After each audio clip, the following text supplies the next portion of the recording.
Are Namekians demigods? Hello and welcome to Dimzys domain, and today we will investigate the possibility of Namekians being demigods. I had to bring along a certified inspector, someone who is quick, quacky and classified, and that's with a Q. Please welcome Detective Q. Hi there, you're right. Alrighty guys, it is Quaman here today, also known as Detective Q with Dimzy. I appreciate you bringing me on here today, bro. Anytime, cause the thing is, I know that you are a massive fan of Piccolo and thus, by default, Namekians. We're going to talk about Namekians. They're kind of special with the abilities they've shown, whether it be creating stuff such as the Dragon Balls, or healing through Dende, or unlocking the potential through Grand Elder Guru, or even the Close Beam, which is my favorite move of all. But what is your thoughts regarding that? Could they be related? Because they share so much similarities with the gods, with the Kaids, with the Kaioshins. Is there a possible connection that we can draw? And why do you think that Namekians seem so special and play such an integral part to Dragon Ball, the franchise so far?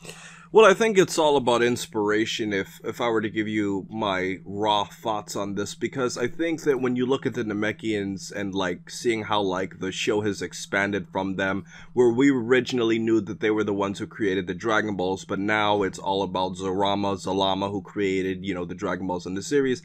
I definitely think there's been like a changing of the guard in terms of what they're doing with the Namekian characters. When you go back to the conception of Kami, as he was the guardian of Earth, and then it became like a whole race, and then the show just kept expanding on that. So what I'm pretty much getting at here is that I think it's more so of like reverse development. You started off with the Namekians and said everything was about them and their creation, but then the show's now like, okay, well, we want to have like higher level beings, so let's say the Namekians are based off of these concepts that we've initiated before with Zorama, which eventually went down to the Namekian Dragon Balls. And I think it's really interesting because they do have a lot of godlike tendencies, especially Guru, when you look at how he was able to unlock Gohan's potential. And then when you also look at the fact that the Namekians could all like fuse with each other. So I think like they've always had these interesting abilities, even though their power might not have been as high.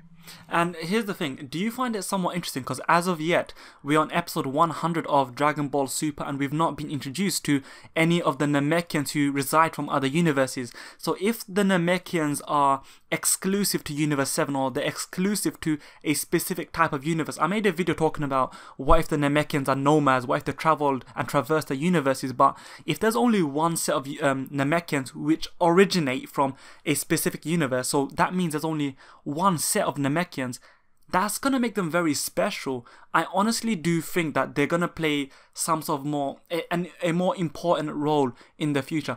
Here's a quick question, and it's more so of a hopeful question. Do you reckon that the Namekian Book of Legends is going to play some sort of role later on, when either given an info dump or making some sort of integral role in the story plot, if we're introduced to one? To tell you the honest truth, I don't think so, because I think that was such a small detail that was mentioned, you know, and obviously you're comparing like Battle of Gods to actually Dragon Ball Super here. I think that was such a minor detail, I don't think they'll ever touch on that again. And even if they were to touch on it, I think the way that Super's going with the Torment of Power and then possibly this future evil angel plot, I don't think that's important enough for them to ever go back to. And who knows, maybe all these universes are going to be destroyed and there wouldn't be no incentive to check out other universes because everybody's erased. Exactly. Okay, let's see. Okay, you know, we know that Zorama has created the Super Dragon Balls, and also we also know the fact that the Namekians shaved off shards and bits and bobs from the Super Dragon Balls and created the Dragon Balls, and thus Zorama got a bit pissed off. Now, what does that say to me? That tells me that, oh, actually the natural enemies of the Dragon Balls might actually just be the Namekians. They're thieves. They are thieves. And if that is the case, so we know that the original concept, and going from what you said earlier about reverse development, they were initially introduced via King Piccolo, that they were demons. They were demons. So what if they go all the way back and say, hey, actually let's go back to this, and what if the Namekians are the Dragon Ball Super version of a Makaioshin? Essentially, they are like the Kaioshin, or Kais, but they're reversed. They have the same or similar powers.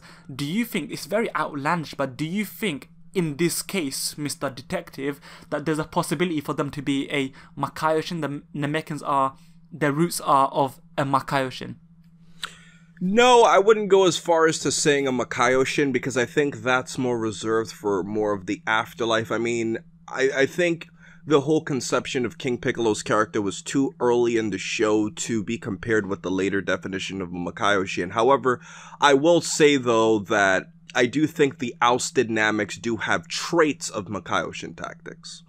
Right. I'm counting everything, like canon or not. I'm just talking about what we've been given in the show. Of course. So I'm going to conclude the video by saying that Namekians, could they be demigods? I guess is completely up to you and how you interpret it. There definitely is a lot of similarities shared via the Namekians and the Kaioshins, or the gods that we've been introduced to.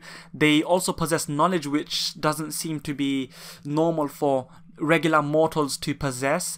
They also have a connection with the original creator of the Dragon Balls, and that is Zarama. They were the thieves, and in my opinion they are the natural enemies of the Dragon Balls. I personally believe that the Namekians are going to play some sort of role later on. If we only have one set of Namekians, that's even more interesting. Will we have another set of Namekians who are completely female? That's only something that time will tell. And we have 100 episodes of Dragon Ball Super, so hopefully we can all just look at that and maybe speculate in the future. I want to thank Detective Q for gracing us on the channel and opening up this case, and his verdict being that this is more sort of a non-case. So with that being said, please make sure to like and subscribe and check out all of his videos. Check out all of the videos, his what ifs, him talking about the good things and the bad things of every single episode. I really do enjoy his form of reviews, so please check out Detective Q. You may now exit Dimzys domain. Thank you, goodbye, take care.